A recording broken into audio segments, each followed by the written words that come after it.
Hello and welcome to episode 1 of our track building layout kind of series that we're doing.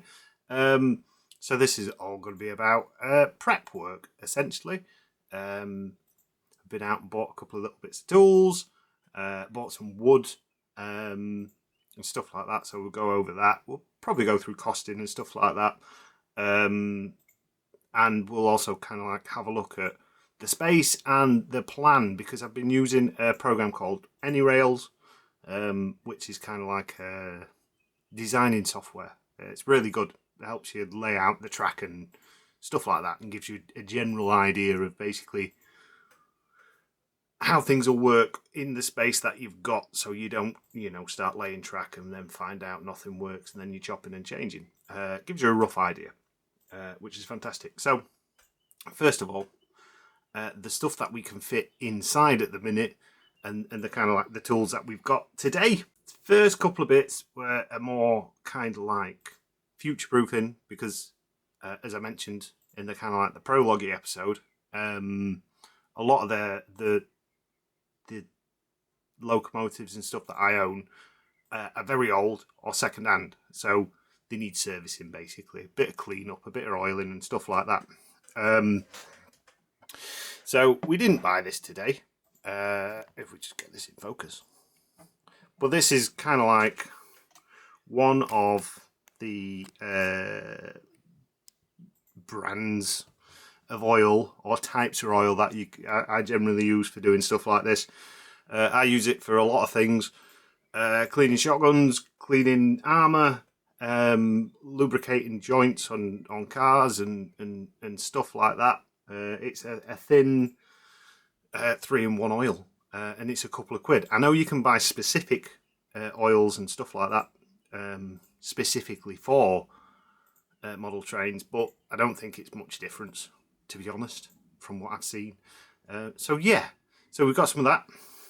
And then one of the few tools I don't own, because I own a lot of tools, is a precision toolkit, precision screwdriver toolkit. So, as it says there, it's a Decton precision screwdriver toolkit, and it costs a whole $9.99. So a lot of the tools I've got are for kind of like general maintenance and stuff like that. So yeah, for a tenner, it's got as many bits as I'll probably ever need, and some pliers and some other little bits and bats. So I picked that up from TK Maxx, which I thought was a good buy. And with this probably won't fit on screen, but we've also got some insulated screwdrivers. So this is basically for doing electrical work, which I didn't have any insulated screwdrivers, weirdly. But as time goes on with the board and stuff like that, there's going to be probably some electrical work involved. I figured this would probably stop myself getting electrocuted. I have electrocuted myself a couple of times. It's not fun. So any help in not doing that is always welcome. Then, kind of staying in this wheelhouse of servicing, I just picked up this cheap brush. Look, it was £1 from B&M. It's a relatively thick bristled, but it's quite thin. So I thought that might be quite good for getting some gunk and fluff, because a lot of the stuff I've got, especially the track, is quite dusty, quite grimy. So this hopefully should help with a little bit of that. So moving on to the board building, we've got, this is about the only thing that I could actually fit in the house. We've got some wood glue, which I think was about £3 from Wilkinson's, one of the few Wilkinsons that's still open, from what I've seen. So the boards are going to be done in kind of like your traditional base layouts. This is just to help add a little bit of extra grip between the braces that I'm using, the joisting wood on the OBS boards that I've got to kind of help keep things together, and everything will be kind of like screwed down from there as well. We've got some big two of these Crawford and Black from the works for £3 acrylic paint. This is just for basically doing sides, tidying bit up, so we've not got bare wood. I've also got a big tin of matte emulsion,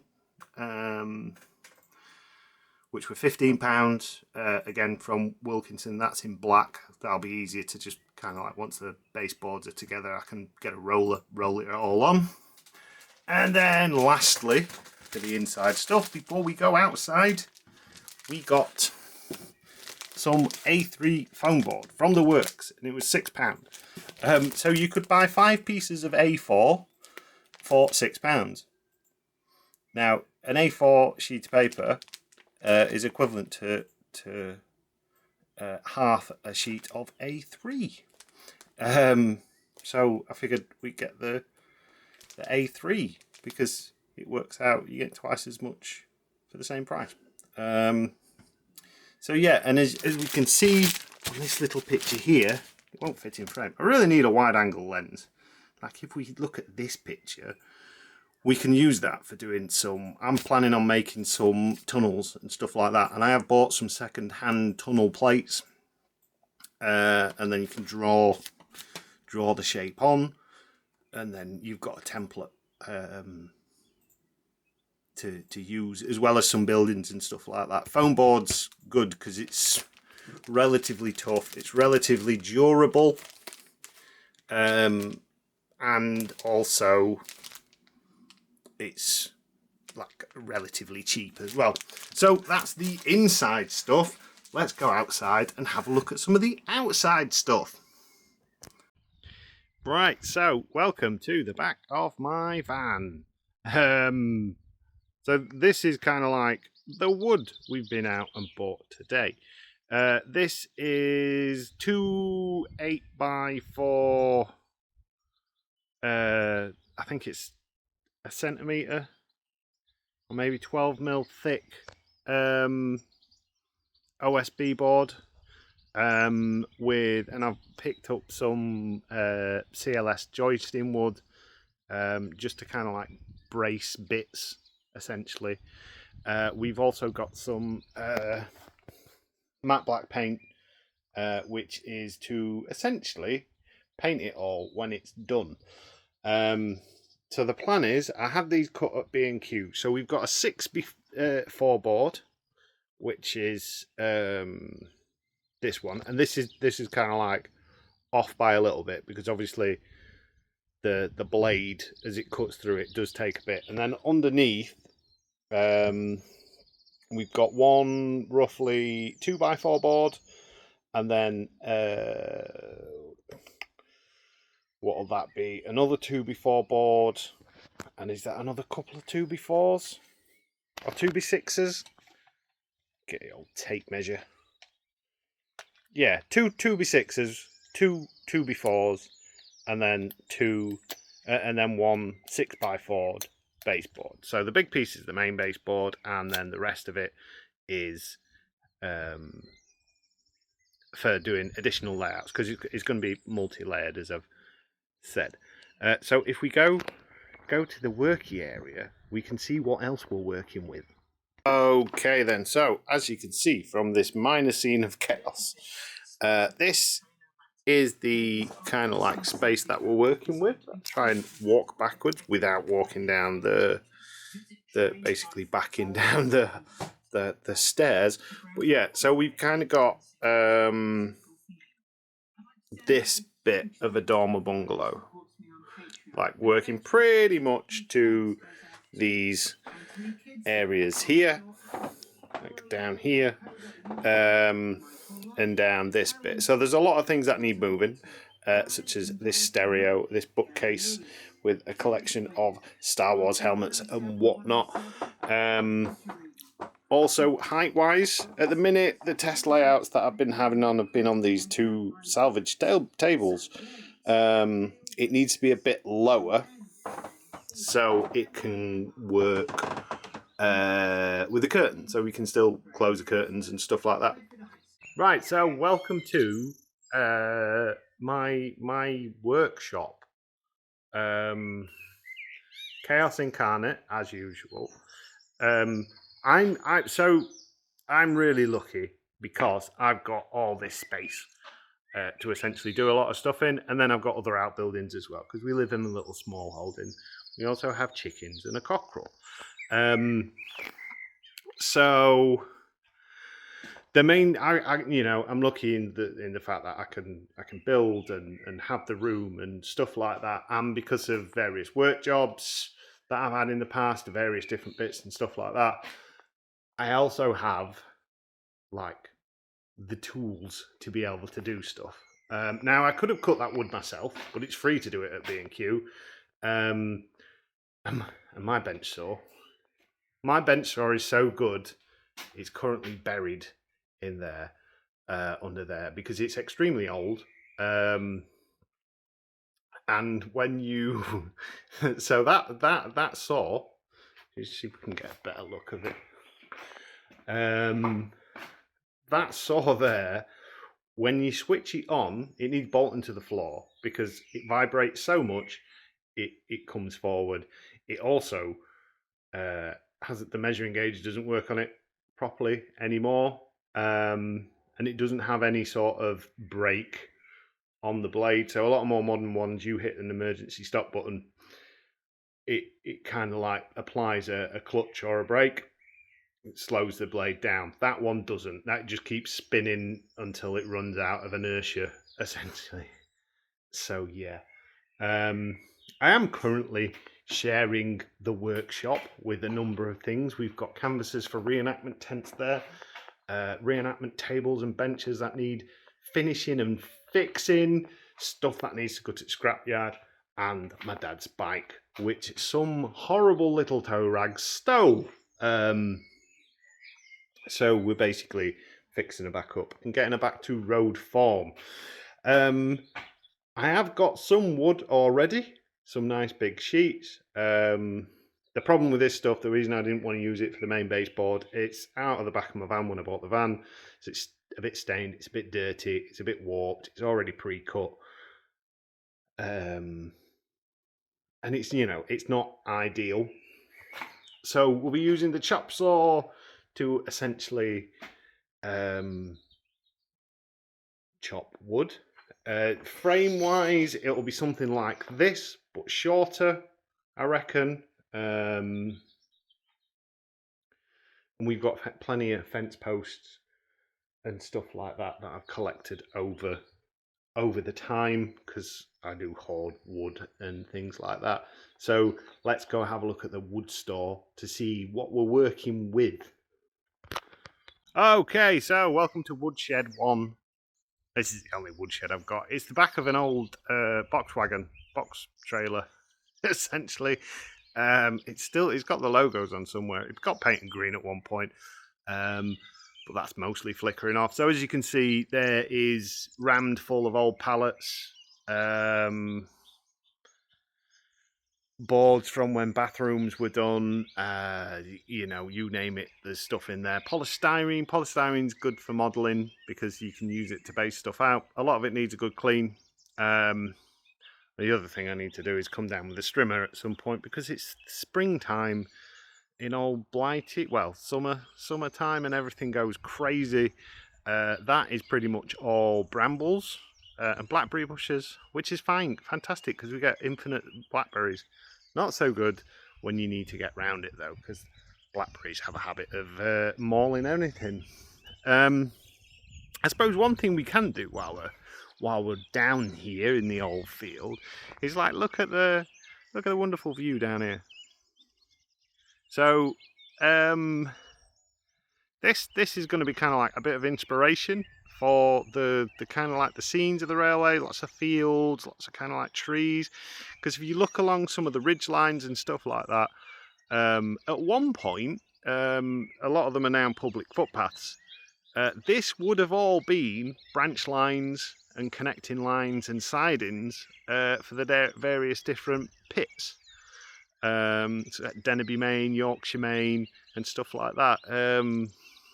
From what I remember my dad saying, because he used to work in the pit, he used to work at Yorkshire Main, also known as Edlington Pit. It used to kind of run down, all down this way. Used to go all the way down here, down this way. I can't remember if it used to link up with Mexborough and stuff like that. But there was loads of little railway lines. But as you can see, it's glorious, absolutely glorious living in the arse end of nowhere. It's like fantastic.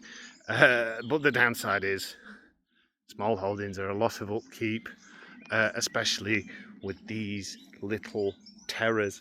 So once we've done first layout in the house, this end stable, because we haven't got the horses anymore, this like end stable will be used and cleared out, and basically we'll have a massive layout. Hopefully, that's the plan anyway. But yeah, so I'm going to go and dig some wood out, see what we need, and then we'll come back and we'll do some chopping and we'll do some sawing. Okay, so we have got the baseboard on some workmates, some trestles, and I've got two of the CLS joists kind of marked, laid up, and we've got our measurement. So because I'm a bit, I think they put it down to like a form of dyslexia. Numbers are not my strong point. I use both feet and inches and like millimeters and centimeters, depending what the situation is. And I always measure twice, cut once when possible. So we've got just over 6 foot, or 183 centimeters, or 1,830 mil on this length. So the plan will be, now I could do math and just cut everything at once, but I don't want to do that because that gives me a headache. We'll get these cut to length, and we'll get these kind of like screwed in.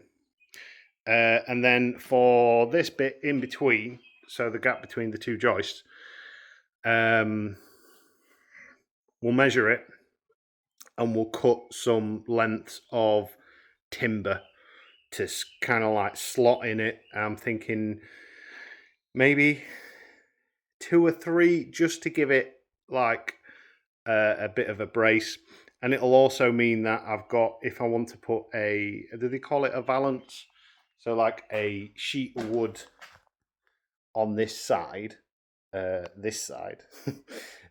we use the camera properly, I can do, just to finish it off, because I would like it to look nice. I am very good at rough and ready. Like that workbench is solid.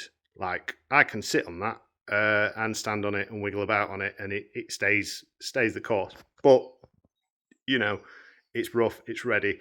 This is going in the house, so I want it to look reasonably good, which is why we're going to that little bit of expense with the paint and stuff like that. So I'm going to mark these out. Then we're going to get them in the chop saw, and we're going to do some chopping. Obviously, I'm not going to film that because that's not best safe practice. If you're doing chopping and using power tools and stuff like that,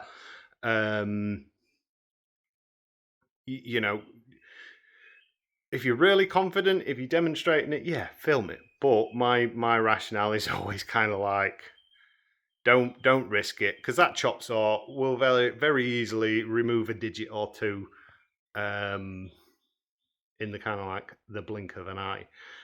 So I'm going to get some marking done. Just going to use a pencil just to kind of like mark off the lengths, get them chopped down, and then glue it, clamp it, and then screw it, basically.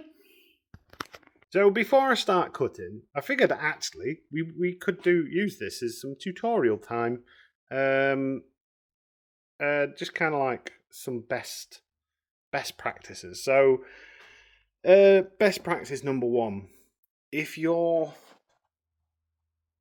chop saw has a fantastic laser that tells you where to cut more accurately. Don't forget to turn it off and run the battery out, because the laser's powered by batteries, not the thingy. So, like an idiot, the last time I used it, I forgot to switch it off. So I need to change those. But anyway, so when we're chopping, this is not an optimal setup. I've made sure I've secured down the beam. So when we're cutting that is going to be as straight can be, given this setup. And this is my offcut end. And the reason I'm using this end is because it's split, and we're going to talk about that in a little bit. But yeah, so this is where I'm chopping. Now, if I chop directly on that line, you see I got it set up here just on the other side of the line. So if I chop down here, it's going to essentially give me the cut on that line. If I match this blade up directly on the line, this bit that I want to use, this bit that needs to be about 6 foot, is going to be shorter, because you've got to take into consideration the width of the blade, which is, we kind of like try and get that in focus. It's what? 2-3 mil, maybe more. So that's going to be, if you wanted to be precise, that's going to be 2-3 mil shorter, which is why these boards, like these bits and these bits, won't exactly be 6'4".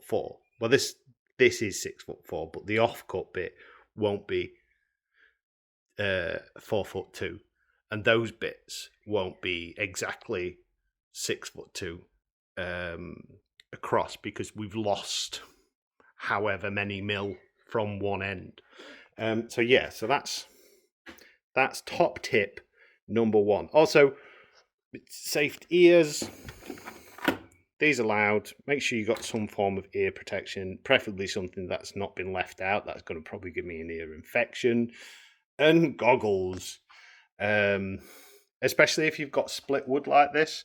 It doesn't happen like all the time, but it can splinter off, and you get one of these in your eye, like at least it's going to hurt and cause some irritation. If you're working, that's a couple of days off work potentially.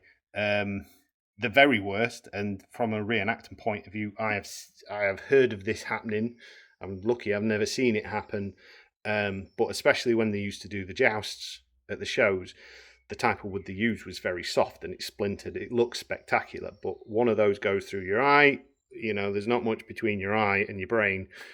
That's going to stop a shard of wood. So I'm going to find some goggles. I'm going to get my earplugs in, and we're going to do some cutting. Right, so the wood is cut to length. A cut piece of wood. So what we're going to do now is we're going to clamp it down.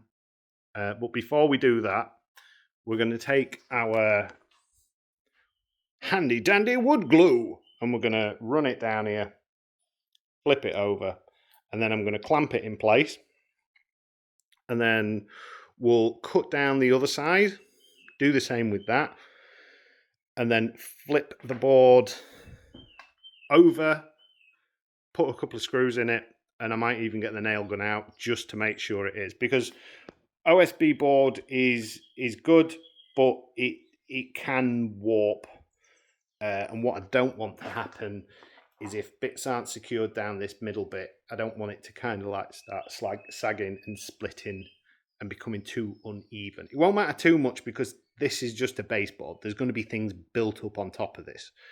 But yeah, you know, you want it to be level, especially when I'm thinking about inclines and stuff like that. So I'm going to crack on with that now, and we'll come back when that's done. So here's another top tip when choosing wood. Try your best to make sure it's straight, because this has obviously come from a banana tree. As you can see, we've got a bit of a gap, a bit of a gap, a bit of a gap, a bit of a gap, bit of a gap, and then no gap. But wait, Jack, that's because you've just not put it on quite straight. But then when we carry on, we get a bit of a gap, a bit of a gap, and another gap.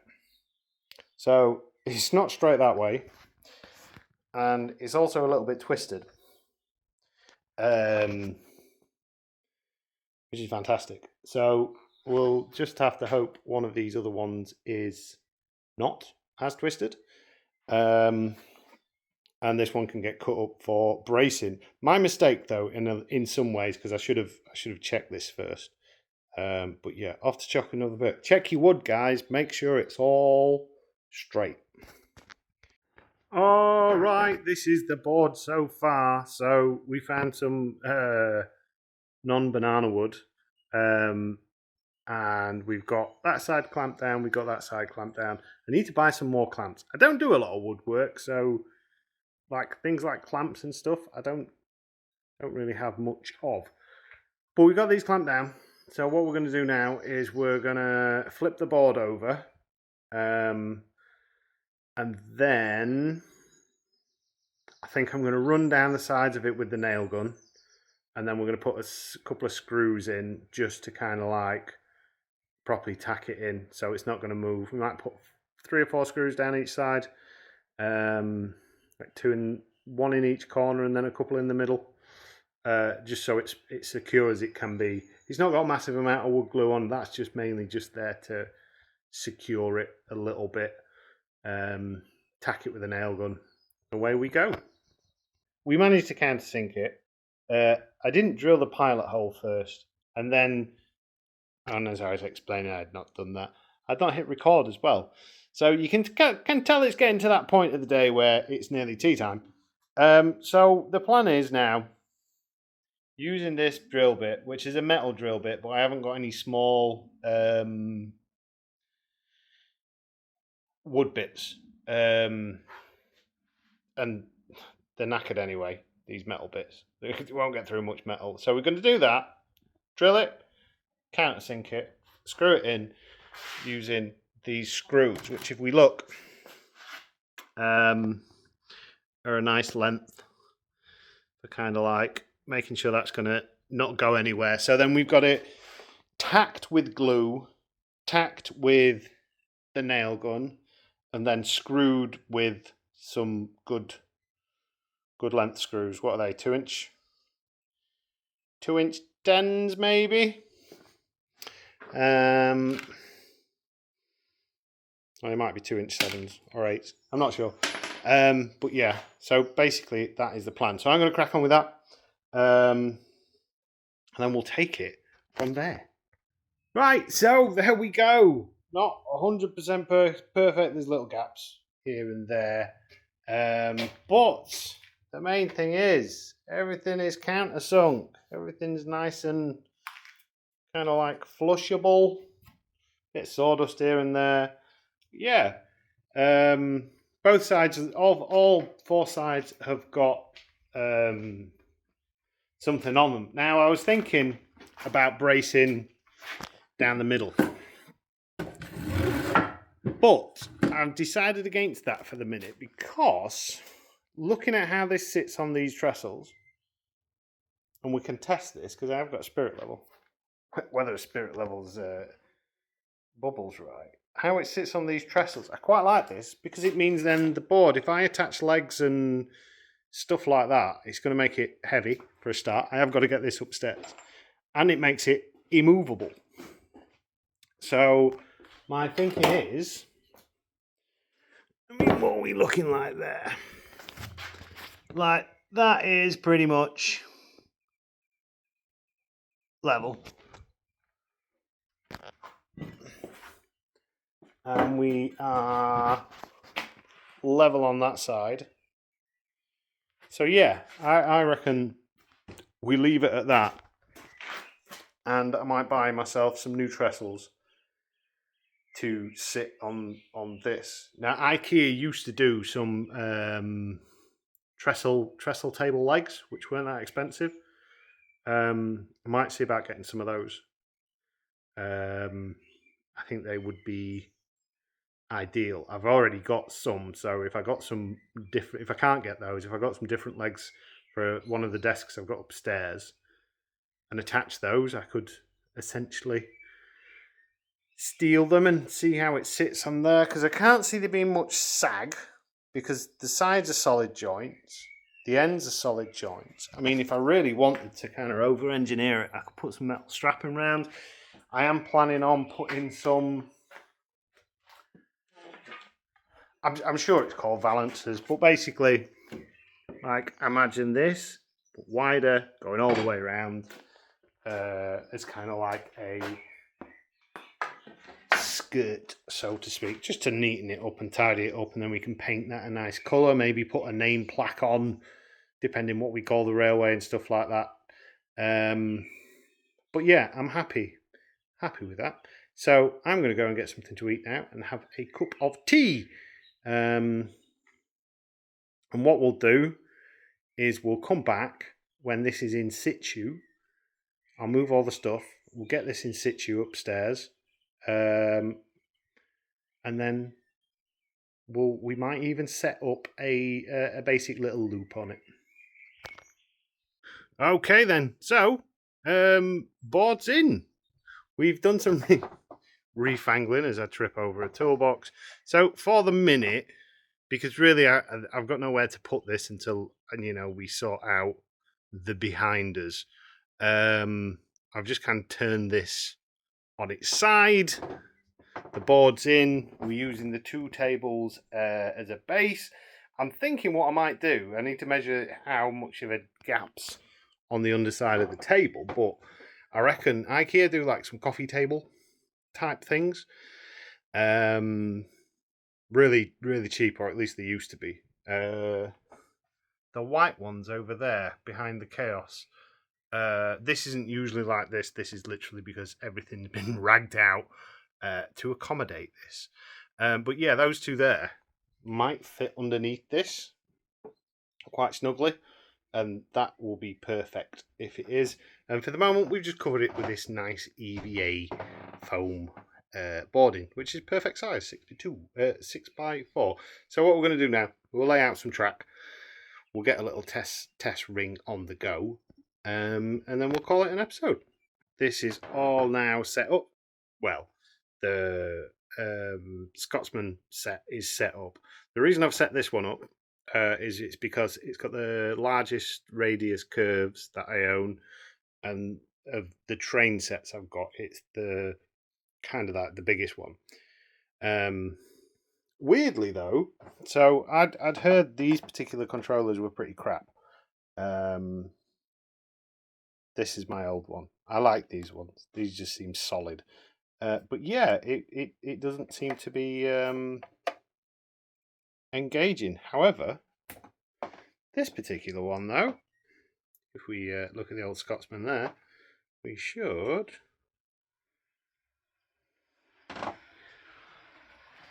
And I apologise, it's a little bit dark. If we bring her in nice and slow.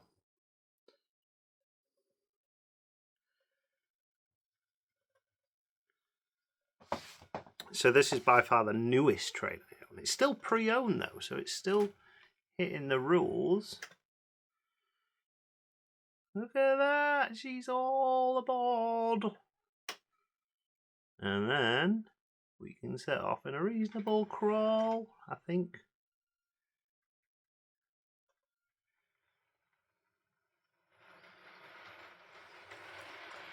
I mean, to be honest, I shouldn't really be pulling this load because I don't think the engine's fully bedded in. I have had it running before for a little bit to test it out, so it should be fine. And it's not like it's massively taxed, but there you go, look at that. Phase 1 complete, baseboard down. Obviously we've still got a hell of a lot to do as regards to setting up the board. See if we can get a nice shot of it coming in. Oh no, she's derailed already. It doesn't like that speed. Right, so as we can see, we're going a bit fast. The bogies slipped off, but there we go. So there's some tweaking, some sorting and stuff like that to do. And so for now, we're going to call it a day. I'm going to re-rail this. And and then we can see about doing some little train reviews next, I think. Or I'll go through some of the collection of some of the engines and we'll see them running. And I might even add some tracks, see about extending this out. I have got quite a few pieces. We might even be able to do an inner ring. We'll see. We might even get the old track mat out. Because the rest of like building this up is going to take quite a while. But yeah, so thank you for watching. And until next time.